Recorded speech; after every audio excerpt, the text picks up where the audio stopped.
28 years, Professor. Let's see what kind of galaxy we woke up to.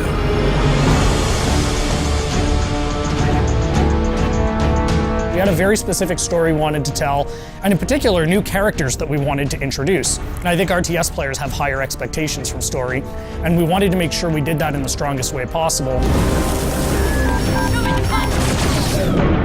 At the end of the original game, the Spirit of Fire and its crew were adrift in space. The crew's in cryosleep, and fast forward 28 years later to Halo Wars 2, they awake to find themselves above a Forerunner installation. Halo fans, especially those who've played Halo 3, will recognize it as the Ark. It's the largest and most powerful of the Forerunner creations, and it's also the birthplace of the Halos. It's literally the place that made all of the Halo rings, so that's the kind of power that's contained there.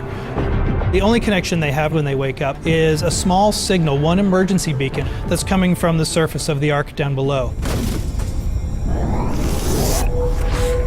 We wanted to put everybody in this position where things are different, things are new, no one's really sure what's going on. You know, Isabel is a very different kind of AI. She is a logistics AI. She's not a military AI. She is not like a Cortana or a Serena. She shows up in a way that we haven't seen AIs behave in Halo before. She's freaked out. She's seen all of her friends die. She's seen her outpost destroyed. She's a little trepidatious, does not want to stick around. She warns them that something bad is still on the Ark and that they need to run away.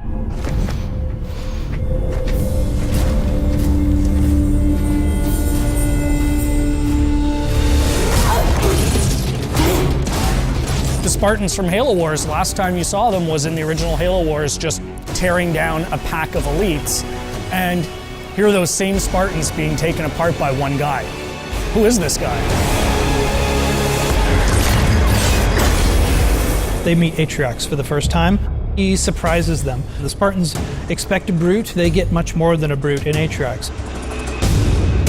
There's actually more to this guy. He's not just a really strong brute. He's good at tactics, he's good at outthinking his opponents. That was the genesis of that character, of what if one brute was not only stronger than the others, but also incredibly intelligent.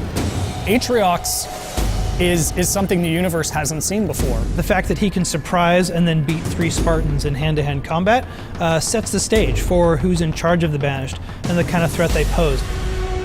From a visual standpoint, we wanted to carry over enough of the original Covenant technologies, but at the same time being in your face, more about hard hitting and close combat. You know what a Wraith does if you've played Halo, but you've never seen a Wraith look like this before. Lots of layered armor, lots of ramming spikes, things that spoke to a brute's sensibilities and aesthetic choices. This is who they're going to have to fight. This is who Captain Cutter has to beat. Our astronavigation system can't pinpoint a location. We're not on the map anymore. But as the captain of this ship, he is 28 years out from his last set of orders. Like, what do you do when you are supposed to report into this hierarchy, but you literally haven't seen them for almost 3 decades?